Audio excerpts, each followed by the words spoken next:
Regresamos en este rumbo de la mañana cuando son las 9:24 de la mañana y vamos a continuar con los comentarios que hemos preparado para hoy y vamos con el comentario de Kimberly Taveras.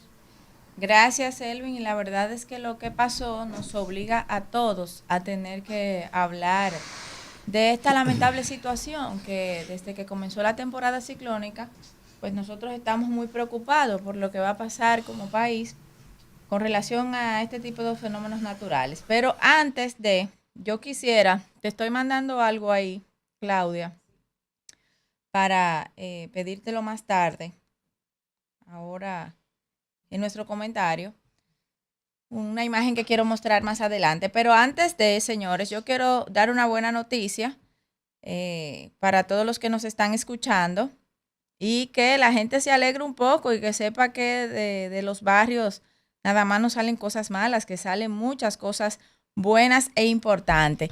Y es que Lucy Familia Soriano, que es la mejor estudiante de República Dominicana con la mejor calificación, alcanzó un 99.7, que es del Distrito Municipal de La Guayiga de Pedro Brán.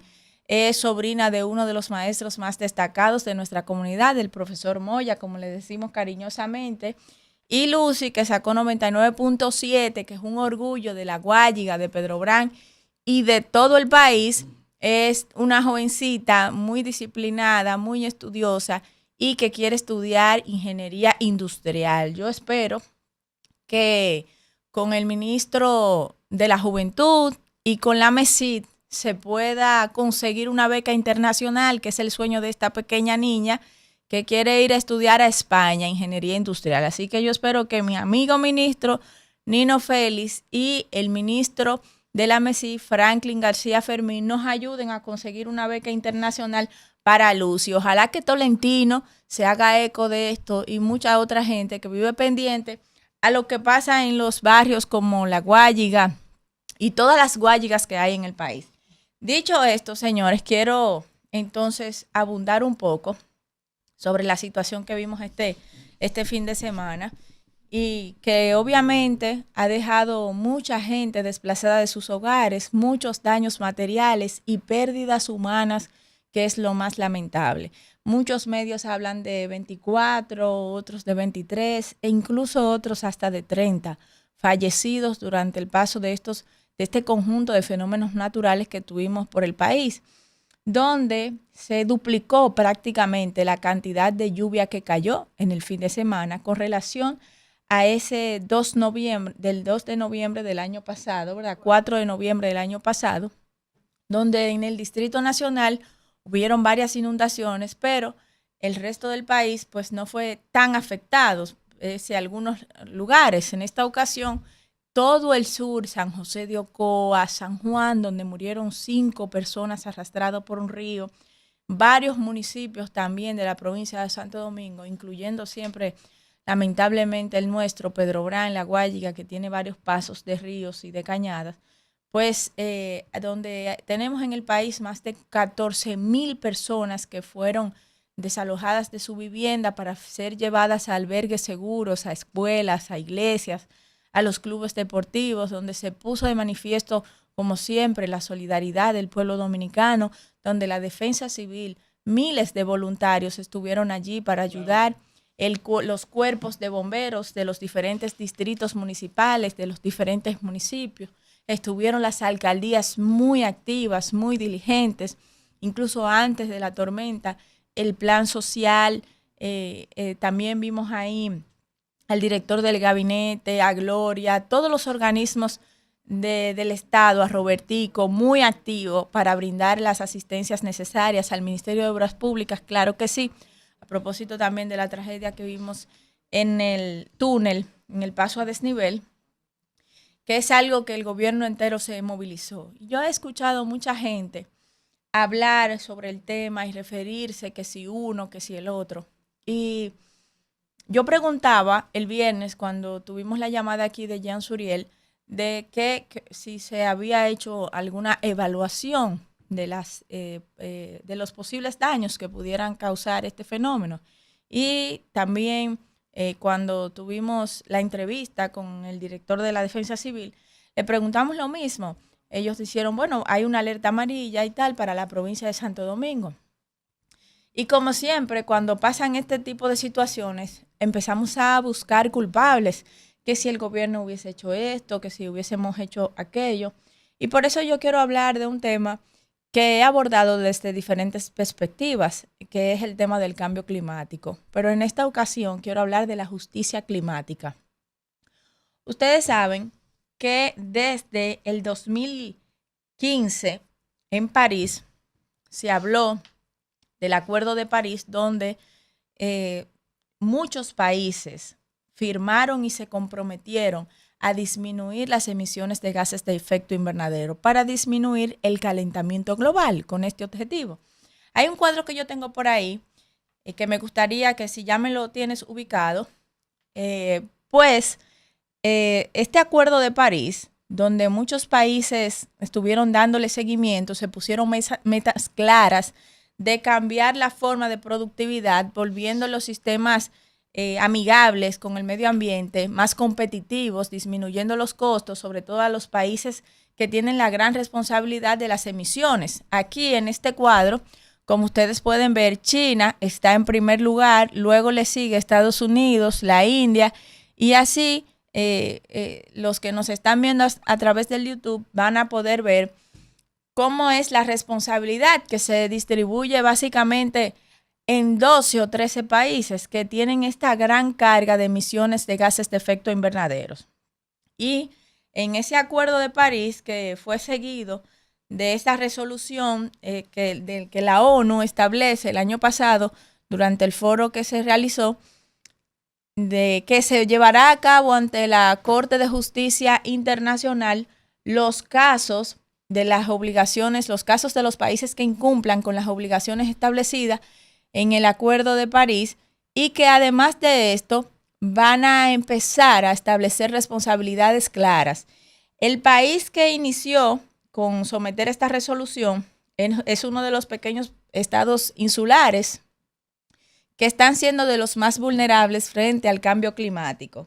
Este país, que es muy parecido al nuestro y que ha sufrido muchísimo estas situaciones, es uno de los países que están sometiendo esta resolución, Vanuatu. Oigan el nombre, Vanuatu. Y es que, para que ustedes sepan lo que es este término, justicia climática, que habla de la igualdad, de la equidad, de la responsabilidad que debemos tener frente a los países más vulnerables, que no necesariamente son los que más producen estas emisiones de gases de efecto invernadero y que por ende no son los responsables de la crisis y del calentamiento global que estamos viviendo, que ha provocado este cambio climático. Y la gente cree que el cambio climático es algo que concierne a los ambientalistas y que es algo que, y eso se debe a la falta de educación. Y qué cosa, qué casualidad, que de estos pequeños estados insulares, que son los que más sufren el cambio climático, son los que menos lo producen, pero además son los que están en vía de desarrollo, que no tienen las condiciones económicas ni para prepararse para este tipo de fenómenos, ni para recuperarse de ellos cuando ocurre. Y por eso, además de llevar estos casos a la Corte Internacional de Justicia, pues se quedó de crear un fondo internacional para mitigar los efectos del daño de los efectos del daño del cambio climático en países tan vulnerables como el nuestro. Yo decía que estas situaciones van a seguir ocurriendo. La saturación del suelo que colapsó, no esa sola estructura, sino varias estructuras en el país. Más de 6 puentes colapsaron. Hay 50 y tantas comunidades incomunicadas en todo el país, casi 30 muertos y unos cuantos más desaparecidos. Y lo que va a seguir aconteciendo cada año va a ser más difícil. Este año tuvimos más sargazo que lo acostumbrado, que afectó el turismo. También tuvimos más dengue, que resultó en el colapso de nuestro sistema público de salud y privado también.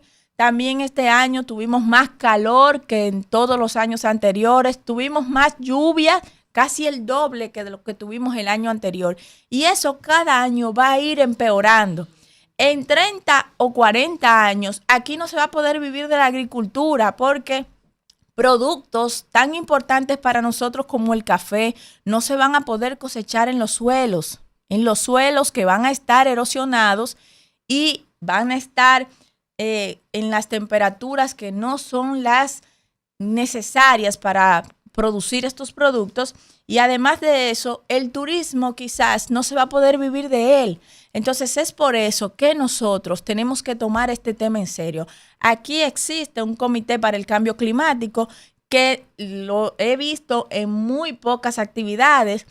La participación de la Academia de Ciencias en las tomas de decisiones y en la planificación ha sido casi nula. Los fondos que le estamos entregando para los mismos también, y esto se debe a las condiciones que como países vulnerables estamos enfrentando. El cambio climático es una situación que nos supera a todos, y sobre todo con el obstáculo de la educación que enfrentamos. Muy pocas personas conocen qué es una emisión de CO2, qué lo ocasiona, qué ocasiona el cambio climático, ¿qué provoca esto? Vamos a seguir teniendo fenómenos naturales siempre con mayor frecuencia y con mayor intensidad, siempre que el año anterior, que superen lo de los años anteriores. Entonces, los instrumentos que antes nos servían para prevenir, para poder predecir lo que iba a pasar y el acontecimiento que íbamos a tener en términos naturales, ya no nos sirven esos instrumentos.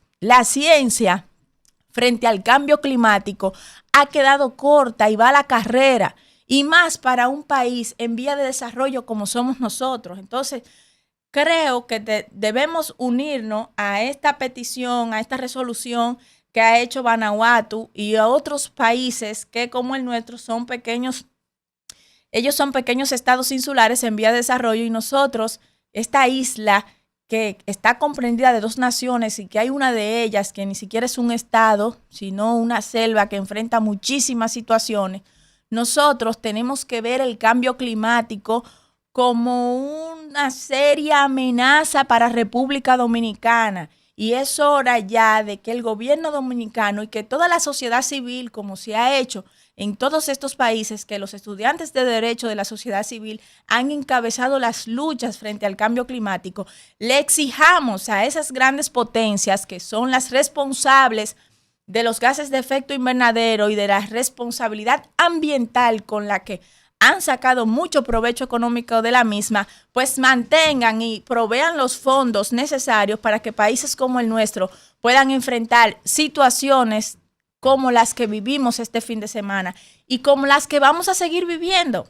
Lamentablemente, esta es una prioridad nacional y los dominicanos y dominicanas debemos estar conscientes que la justicia climática es importante para todos nosotros. Gracias, Isidro.